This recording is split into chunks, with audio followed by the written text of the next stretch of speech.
वारी आहे. तर आपण शॉर्ट नोटीसवर सर्व पत्रकार बंधू इथे आलेले आहेत. आत्ताच 13 तारखेला पाचोरा पिंपळची निवडणूक झाली आणि 14 तारखेला आपला काउंटिंग होऊन निकाल लागला. तर मी आपल्या माध्यमातून सर्व जे सभासद बांधव आहेत त्यांचे आभार मानतो, त्यांचे ऋण व्यक्त करतो की त्यांनी आम्हाला प्रचंड मतांनी या निवडणुकीत विजयी केले. सुमारे 85 ते 90% जे मतदार होते, ज्यांनी मतदान केलं, त्यांनी आम्हाला मतदान केलेलं आहे व आम्ही केलेल्या कामाची एका प्रकारे त्यांनी आम्हाला पावती दिलेली आहे. त्यांनी जो विश्वास दर्शवला आहे तो आम्ही पुढील 5 वर्षात सुद्धा त्याच पद्धतीने कायम ठेवण्याचा प्रयत्न करू व जी प्रगतीची दिशा आम्ही मागील 5 वर्षात केली होती त्याला अजून पुढे वाढवण्याचा प्रयत्न करू.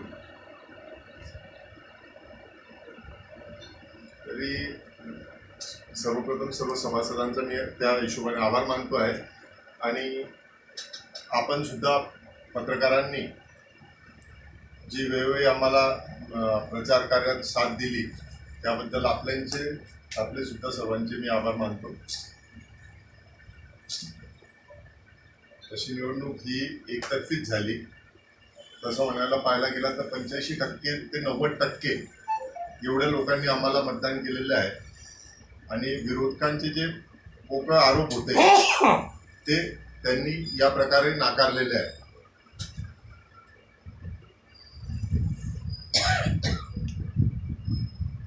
काहीतरी 1-2-4 लोकांना हाताशी धरून बँकेवर आरोप लावणे, बँकेला 15-20 लाखाचा खर्चात टाकणे, यापेक्षा जर खरंच त्यांना मतदारांची जागरूकता करायची होती तर त्यांनी एखादी पेपर ॲड दिली असती तर माझ्या मते जास्त बेटर झालं असतं. का खरंच निवडणुकीत त्यांचं म्हणणं होतं का मी निवडणूक याच्यासाठी लढवतोय का मतदारांना त्यांचा अधिकार भेटायला पाहिजे. अशा प्रकारे बिनविरोध होणारी निवडणूक फक्त लोकांना समजावं का मतदान आहे आणि आपण कुठेतरी प्रसिद्धी झोतात यावं किंवा आपलं काहीतरी जे वैयक्तिक स्वार्थ आहे त्याच्यासाठी सर्व सभासदांना बँकेला वेठीस धरणं माझ्या मते याला सुद्धा भविष्यात कुठेतरी चपराक लागेल. कारण आपण पाहिलं तर समोरच्या उमेदवाराला म्हणजे बँकेचा जर कोणी विरोधात असेल, पॅनलच्या जर विरोधात कोणी असेल तर त्याला नक्कीच सिंगल खोलीप्रमाणे मतदान मिळालं असतं.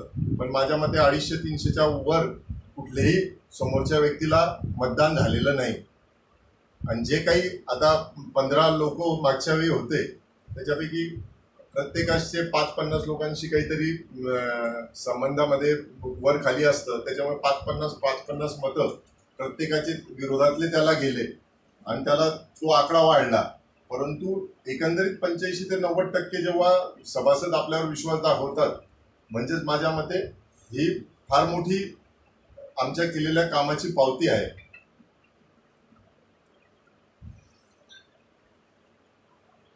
तारे तिथे तोडले तर माझ्या मते लोकांनी त्यांना दिवसा तारे दाखवलेले आहेत आणि या पद्धतीने कोणालाही काही बोलून आपण काही साध्य करू शकत नाही.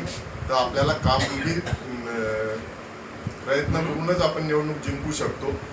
असं नुसतं वायफाय बडबड करून तुम्ही निवडणुका जिंकू शकत नाही.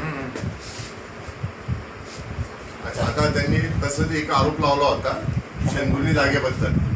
शेंदुर्णीची 200 स्क्वेअर फूट जागा 35 ते 36 लाखात घेतली. आता त्या जागेमध्ये ATM आहे, मॅनेजर्स कॅबिन आहे, काउंटर्स आहे, जिना आहे. हे एवढी जागा 200 फुटात बसू शकते का? परंतु आरोप करताना कुठलाही विषय तारतम्य लक्षात न घेता वास्तविकतेचं भान न ठेवता आरोप केले जात होते. संबंधित जागा ही 650 ते 750 स्क्वेअर फूट असून 1300 स्क्वेअर फूटचं RCC काम आहे. अशी जागा माझं विरोधकांना आव्हान आहे का जर खरंच त्यांच्या म्हणण्याप्रमाणे जर ती जागा 8-10 लाखाची असेल तर त्यांनी ती तशी जागा आम्हाला द्यावी.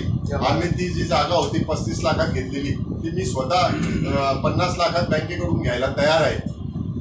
त्यांनी माझं आव्हान आहे की त्यांनी तशा प्रकारची जी जागा दाखवली होती की बाबा इथे 2-3 हजार स्क्वेअर फूटमध्ये जागा मिळते, तर त्यांनी ती आम्हाला दाखवावी. नक्कीच बँकेचाही फायदा होईल त्यामध्ये, कारण आम्ही 15 लाख रुपये तर बँकेला एक्स्ट्रा नफा द्यायला आधी तयार आहे. परंतु असा कुठलाही आरोप करताना वास्तविकतेचं भान ठेवलं पाहिजे, एवढंच आमचं म्हणणं आहे. पिंपळगाव हरीश्वर येथे ब्रँच ओपन करावी व पुढील 5 वर्षात बँकेच्या अशाच प्रकारे किमान 15 शाखा तरी व्हायला पाहिजे आणि बँकेचं कार्यक्षेत्र हे महाराष्ट्रभर पसरावं या दृष्टीने जे काही प्रयत्न करता येईल ते आम्ही सर्व नवीन संचालक मंडळ जे निवडून आलेलं आहे त्यांच्या साथीने आम्ही ते नक्कीच प्रयत्न करू.